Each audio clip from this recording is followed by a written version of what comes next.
শুভেচ্ছা সবাইকে। আজকে আমরা উপস্থিত হয়েছি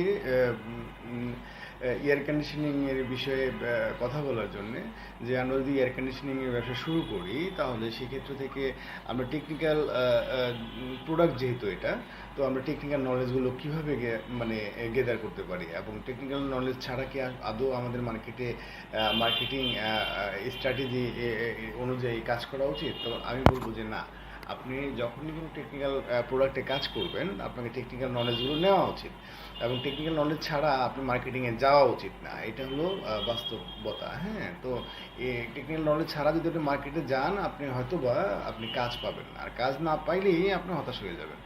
তো সেক্ষেত্র থেকে আমি বলবো যে আপনি যখন একটা গ্রাজুয়েশন করেন, হ্যাঁ, তো গ্রাজুয়েশন করলে অন্তত 4 বছর সময় দেন, অ্যান্ড দেন হচ্ছে আপনি একটা জবই আপনি অ্যাপ্লাই করার জন্য ক্যাপাবিলিটি বা আপনার যোগ্যতা আসে, যে আপনি একটা জবের মধ্যে আপনি সাধারণ অনেক জবের মধ্যে পারবেন না, কিন্তু ম্যাক্সিমাম জবের মধ্যেই আপনি আপনার যোগ্যতা যেটা অ্যাকোয়ার করেছেন 4 বছরে, এটা দিয়ে আপনি অ্যাপ্লাই করতে পারবেন। তো সেক্ষেত্র থেকে যখন আপনি একটা প্রফেশনের মধ্যে, বিজনেস একটা যদি প্রফেশন হয়, ওটা নিয়ে যদি আপনি কাজ করতে চান, তো এটার জন্য আপনি 2 মাস 4 মাস সময় দিবেন না, এটা দেওয়া উচিত।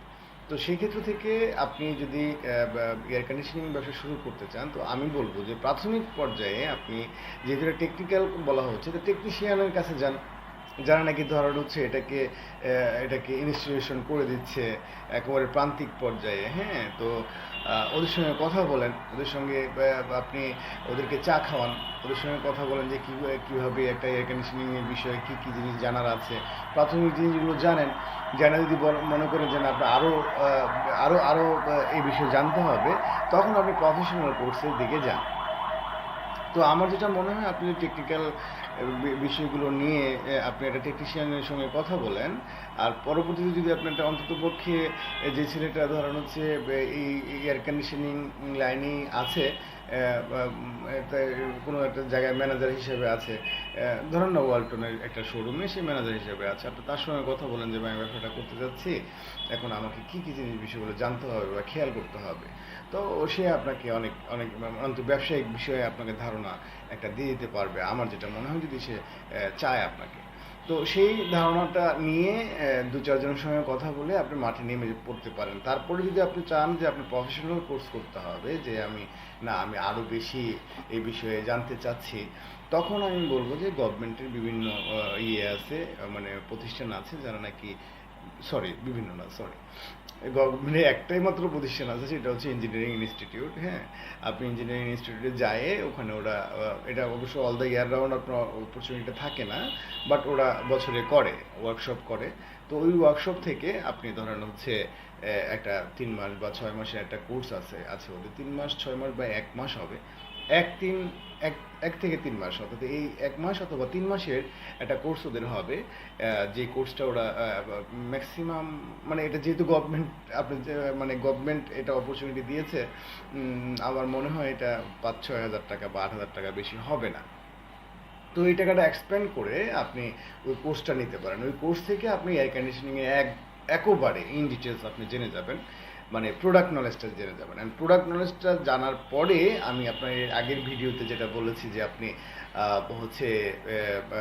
হচ্ছে কাজ করতে পারেন, হচ্ছে মার্কেটিং স্ট্র্যাটেজিটাকে ফলো আপ করতে পারেন। তখন আপনার কাজ হচ্ছে প্রোডাক্ট সেলিং করা, অ্যান্ড প্রোডাক্ট নলেজ এবং প্রোডাক্ট সেল আর এক্সিকিউট যখন হয়ে যাবে, তখন আপনি ব্যবসায়ী হয়ে গেলেন। এখন এই প্রসেসগুলোকে আপনাকে ফিল আপ করতে হবে, একটা একটা করে কাজ করতে হবে। আপনি ওই 2 মাস 4 মাস একটু সময় দিতে হবে, এটার মধ্যে সময় দেওয়ার পরে আমার মনে হয় আপনার যখন একটা এয়ার কন্ডিশনিং আপনি বিক্রি করে ফেলবেন, আপনার তখন একটা কনফিডেন্স চলে আসবে যে আই ক্যান। আনটিল যে পর্যন্ত আপনি বিক্রি করতে না পারবেন, সে পর্যন্ত কিন্তু আপনি পারবেন না, আপনার মনের মধ্যে কনফিডেন্ট আসবে না। যখন আপনি বিক্রি করে ফেলতে পারবেন, আপনার 5,000 টাকা, 2,000 টাকা, 1,000 টাকা, 10,000 টাকা, যাই হোক না কেন, আপনার পকেটে যখন ঢুকে যাবে, তখন আপনি বুঝতে পারবেন যে না, এখানে ব্যবসা আছে, এটা নিয়ে ব্যবসা করা যাবে। এয়ার কন্ডিশনিং নিয়ে আমি আপনাকে বলতেছি যে মাসে, এর আগের প্রিভিয়াস ভিডিওতে বলেছিলাম যে এখানে থেকে মাসে অন্তত 50,000 টাকা ইনকাম করা সম্ভব। শুধু 50,000 টাকা কেন, এখানে আপনি 50 লাখ টাকাও ইনকাম করতে পারবেন আপনি যদি একটু কষ্ট করেন। আমি যদি গুগলিং করি নাই, আপনি একটু গুগলিং করেন যে প্রতি বছর আমাদের দেশে যে এয়ার কন্ডিশনিং যে মার্কেটটা, এই মার্কেটটা কত হাজার বা কত হাজার কোটি টাকার মার্কেট এটা। হ্যাঁ, এটা হিউজ মার্কেট। এখানে আপনার কাজ করার হিউজ অপরচুনিটি আছে। আপনি প্রাথমিক পর্যায়ে হয়তো বা মাসে 50,000 টাকা ইনকাম করতে পারবেন না, বা পারবেন, এটা আপনার যোগ্যতার উপর নির্ভর করবে।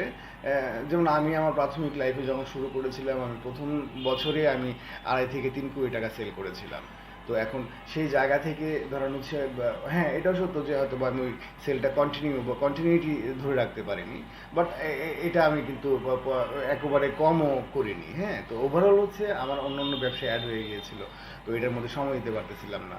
তো ওভারঅল হচ্ছে আপনি যদি ব্যবসা করতে চান, আপনি এটা নিয়ে কাজ করতে পারেন। এটা নিয়ে যথেষ্ট একটা সম্ভাবনাপূর্ণ সেক্টর এবং সম্মানেরও বটে।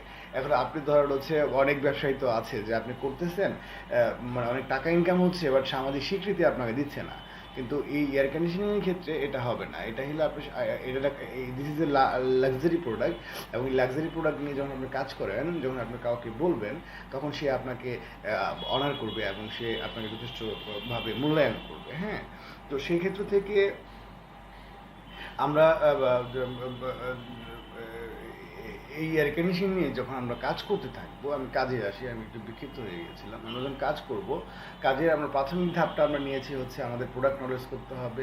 মার্কেটিং স্ট্র্যাটেজি এর আগের ভিডিওতে আমি একটু বলেছিলাম, যদিও আমি একটু পড়াশোনা করার সুযোগ পাই নাই, আজকেও পড়াশোনা না করে আপনাদের সঙ্গে বসছি, বাট এর পরবর্তীতে আমি চেষ্টা করব আপনাদেরকে পড়াশোনা করে এক্স্যাক্টলি বলার জন্য। তো যাই হোক, আমি আপনার যদ্দূরই বলতেছি, এটা আমার মনে হয় যে আপনাদের কাজে লাগবে। হ্যাঁ, আপনারা যদি প্রপারলি একটু দেখেন, যে আমার মনে হয় আপনাদের কাজে লাগবে। তারপরেও আমি এর পরের ভিডিওগুলোর মধ্যে আমি পড়াশোনা করে আপনাদের সামনে উপস্থিত হব। আই হোপ আমি এটা ট্রাই করবো। হ্যাঁ, তো যাই হোক, তারপর হচ্ছে আপনি অ্যাকচুয়ালি প্রোডাক্ট, এর আগে যেই কথা বলেছিলাম মার্কেটিং স্ট্র্যাটেজিটা কী হবে, আচ্ছা মার্কেটিং স্ট্র্যাটেজি নিয়ে আমি আলাদা আরেকটা ভিডিও করি, কি বলেন? হ্যাঁ, তাই করি। আজকের মতো এটাই যে আপনি হচ্ছে আপনি যে কোনো প্রোডাক্ট নিয়ে যখন কাজ করবেন, ওই প্রোডাক্ট সম্পর্কে আপনাকে জানতে হবে, আর এটাই বাস্তবতা। আপনি যদি না জানেন, একজন ক্লায়েন্ট আপনার কাছ থেকে প্রোডাক্ট কিনবে না। হ্যাঁ, সে মনে করবে আপনি এই বিষয়ে কিছুই জানেন না। তো আমার যেটা মনে হয়, আপনি প্রোডাক্ট নলেজ নেওয়ার জন্য যে গাইডলাইনটা দিয়েছি, এখানে বেশি গাইডলাইন দেয়নি আপনাকে, মাত্র 2টা গাইডলাইন দিয়েছি। একটা হচ্ছে যে আপনি টেকনিশিয়ান বা ইঞ্জিনিয়ারের সঙ্গে কথা বলেন, যে বা যারা এই সেক্টরেই আছে, তারা আপনাকে খুব সুন্দরভাবে গাইডলাইন দিতে পারবে। আর দ্বিতীয়ত হচ্ছে যে আপনি যদি চান যে এখানে প্রফেশনাল কোর্স করার জন্য, গভর্নমেন্ট আপনাকে সেই সুযোগ করে দিয়েছে, যারা এই প্রফেশনাল হাই ভ্যালু প্রোডাক্টগুলোর জন্য। সেটা হলো ইঞ্জিনিয়ারিং ইনস্টিটিউটে যাবেন, ওখানে ওরা বছরে 2, 4, 5টা ওয়ার্কশপ করে, ওখানে যেয়ে আপনি আপনার কাঙ্ক্ষিত প্রোডাক্টের এয়ার কন্ডিশনারের মানে আপনার হচ্ছে প্রোডাক্ট নলেজটা নিতে পারেন। আর হ্যাঁ, আমি মার্কেটিং স্ট্র্যাটেজি নিয়ে এর আগে একটা ভিডিও করেছিলাম। আমি এরপরে আরেকটা ভিডিও করব, যেটা আমি একেবারে স্পেসিফিকলি আপনাকে বলবো যে কয়টা মার্কেটিং আছে, আপনি মানে কোনভাবে আপনি শুরু করলে কি মার্কেটিং ওয়েটা আপনি অবলম্বন করতে পারেন। আমি ওটা নিয়ে কাজ করব, আমি ওটা নিয়ে পড়াশোনা করে আপনাদের সামনে আবার উপস্থিত হব। ভালো থাকবেন, সুস্থ থাকবেন, আপনার শুভকামনায় আজকের মতো এখানেই বিদায়।